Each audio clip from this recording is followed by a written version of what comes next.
Assalamu alaikum wa rahmatullahi wa barakatuh. My dear children, how are you? Lots of du'as for your strong iman and your health and your happiness. Okay, let's say the dua which is going to make it easy for me to say the things and which is going to make it easy for you to understand. And that dua is Rabbi shrah li sadri wa yassir li amri wahlul uqdatam min lisani yafqahu qawli. Ameen. Okay, today the hadith that we are going to share with you is about modesty. We are going to learn something about modesty. And the hadith is that the Prophet ﷺ said, Al-haya'u shu'batum min al-iman. Haya, modesty, is a branch of iman. Let's say we are going to try to understand it this way, that if iman is like a tree, and we can do a lot, and tree has a lot of branches, right? So when we are Muslim, we can do a lot of good deeds, different kinds of good deeds, and from those good deeds is being modest. Let's understand what is modesty. Modesty is the feeling which stops you from saying something which is bad, which is going to stop you from wearing something which is not modest, which is not covering you properly, or showing any action which is not proper, right?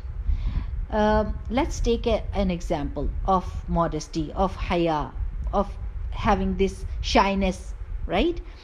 That your khala or your pupo, your aunt, she brings a gift for you, and you are so excited, and you open that gift, and suddenly you see that you already have that thing.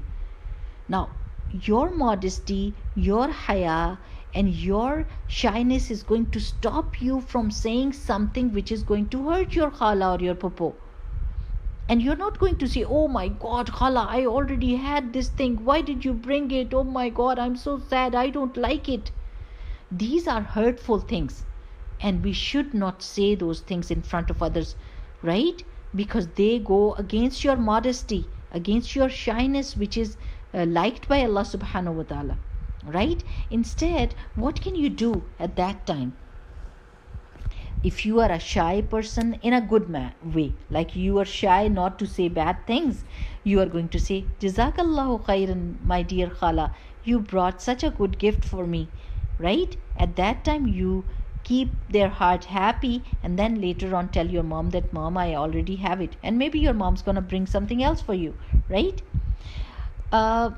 Let's take another example of modesty in clothing. Even if we are children, we are going to tell our parents that, Mama and Daddy, please don't bring any tight clothes, because if when I wear tight clothes, it seems like I'm not wearing anything. It shows my body. So bring something which is loose, which is long, and which is thick, so that I can cover my body, right? So shyness is that when you bow down and your shirt is stretched and you are trying to cover your back, right? That means that you're a shy person. You have modesty and you don't want people to see your body, right?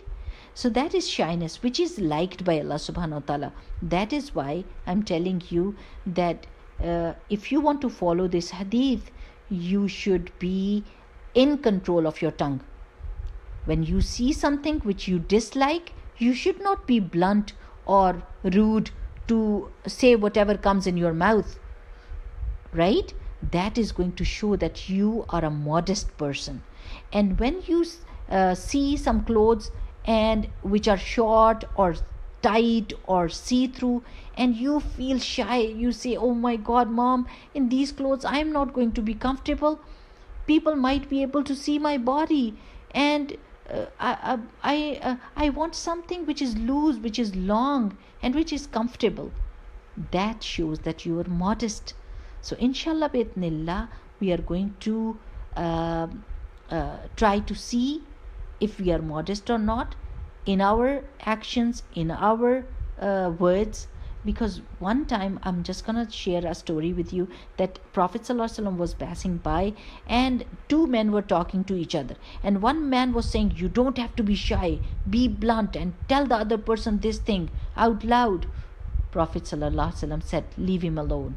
Let him be modest. Let him be shy, not to say those hurtful things or bad things in front of others. So it is good if we control our tongue, and if we control our actions, and if we cover up our bodies properly. Right? Children, lots of du'as for you. Inshallah, see you next time. Assalamu alaikum wa rahmatullah.